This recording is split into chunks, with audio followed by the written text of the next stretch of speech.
Brian, thank you for that extremely gracious introduction. I hesitate to figure out how many members of Congress are actually named Joe, but I hope it's not that many.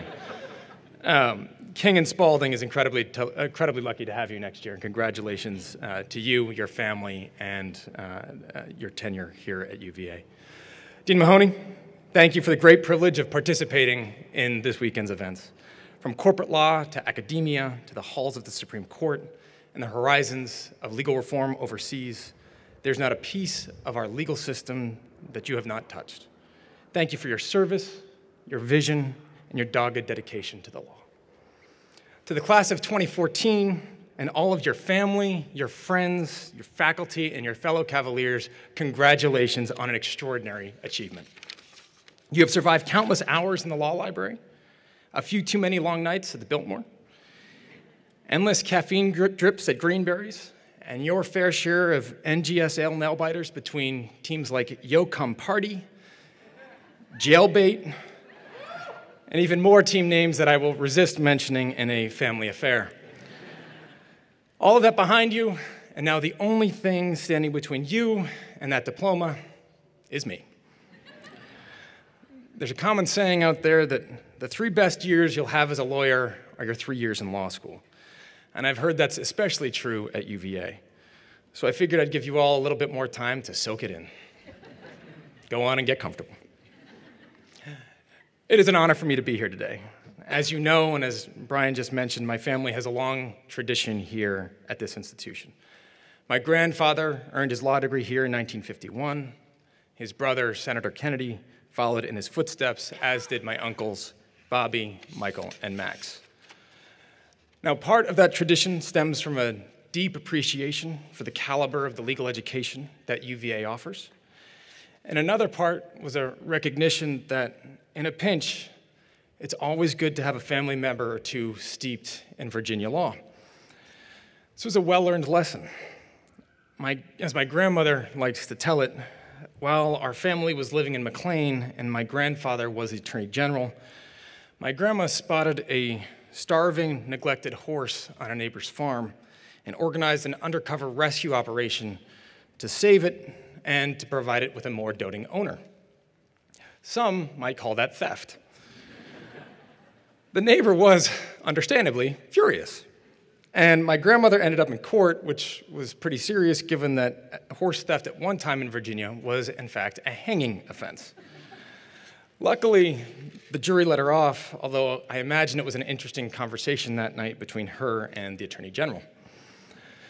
In case you want a little bit of insight into my grandmother, she was once asked if she would ever again steal a starving horse, and she said, quote, "I don't think I could live with myself if I didn't."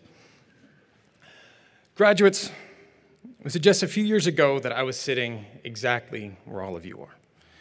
And while I did manage to get my diploma, my law school career did not get off to the most auspicious start. I'll never forget walking into my first class, contracts. I'd read the case, Hawkinson versus McGee, and remember being pretty grossed out that there was somebody that got a hairy hand back in the 1920s. I got to class a few minutes early, made a beeline straight for the back row, head down, notes out, books open, attempting to be as under the radar as somebody with this color hair could ever possibly be.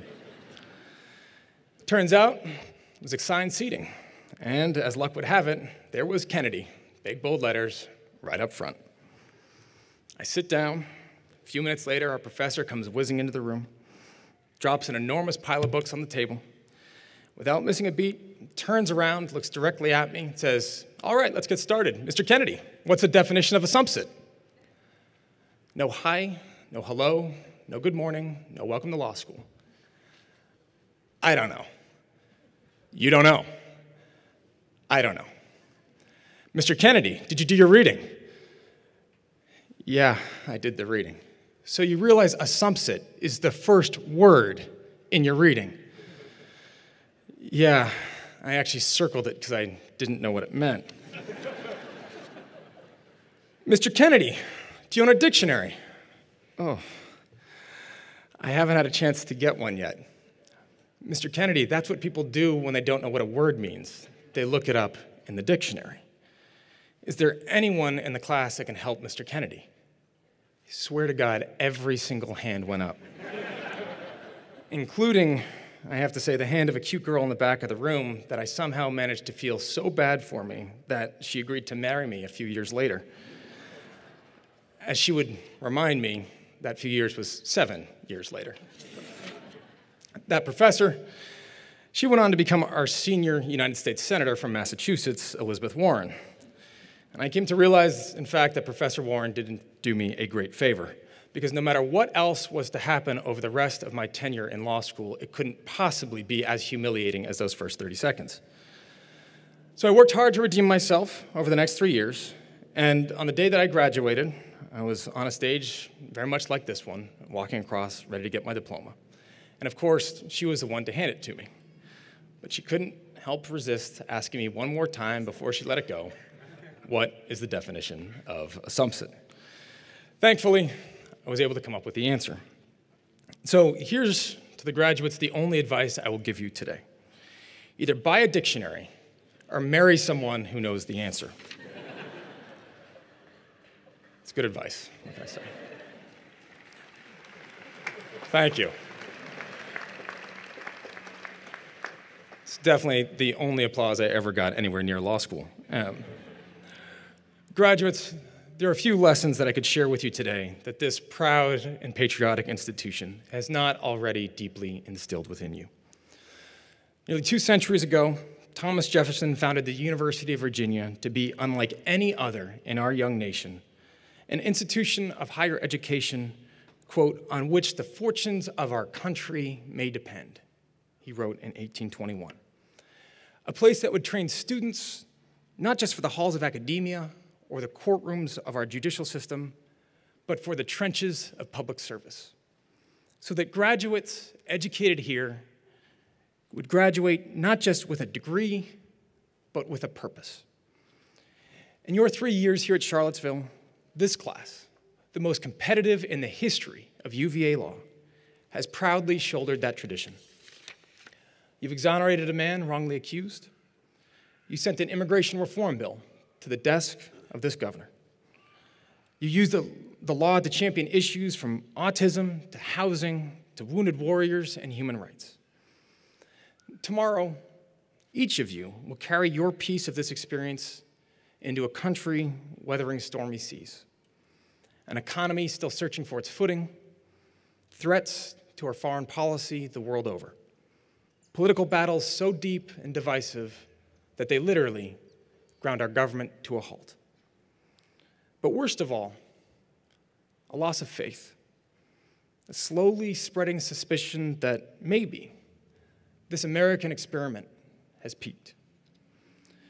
Now, it would be easy to think that this is not your problem, that it's those clowns in government that are giving the system a bad name. But folks, this is more than your problem.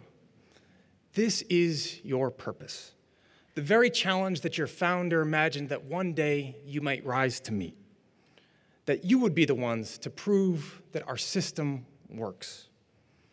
It is the foundation on which Jefferson's American experiment depends, that the politics of the day and the passions of the moment would be anchored by the rule of law.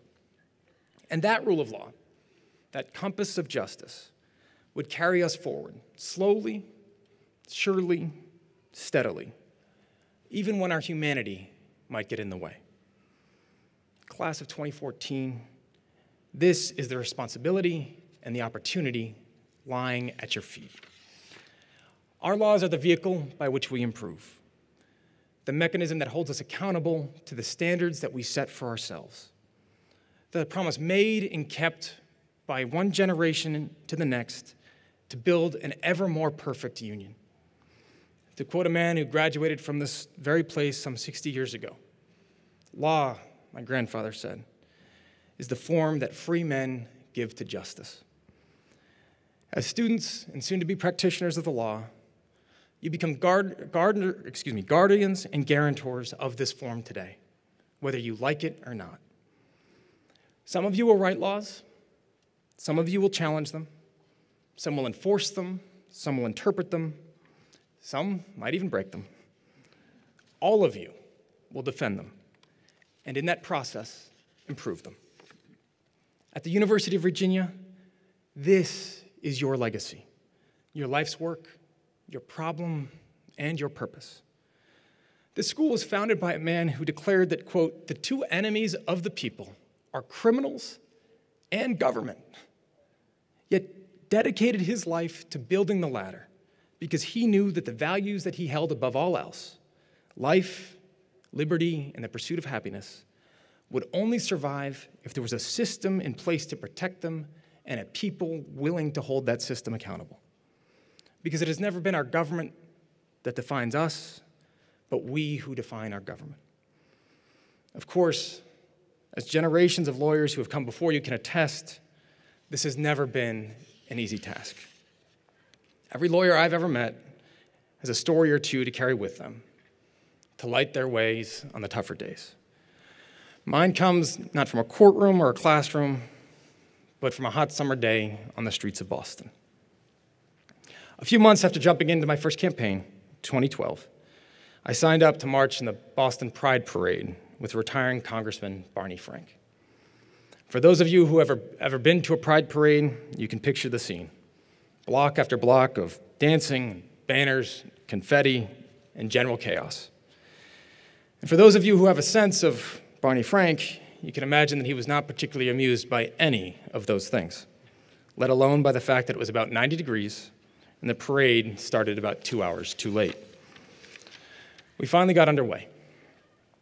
And for the next few hours, I walked by his side as person after person pushed back the sidewalk barriers and rushed up to him with tears in their eyes. Thank you, Congressman. Congressman, thank you. You changed my life. For 3 miles, it was a chorus of people as they bid farewell to a man who entered public office when such a parade was impossible. 32 years later, he was fighting back tears of his own, proudly holding his soon-to-be husband's hand through the streets of a city that was beaming with love, with support, and gratitude. It's another chapter in that story. The following year, I was back at the Pride Parade again with Congressman Frank.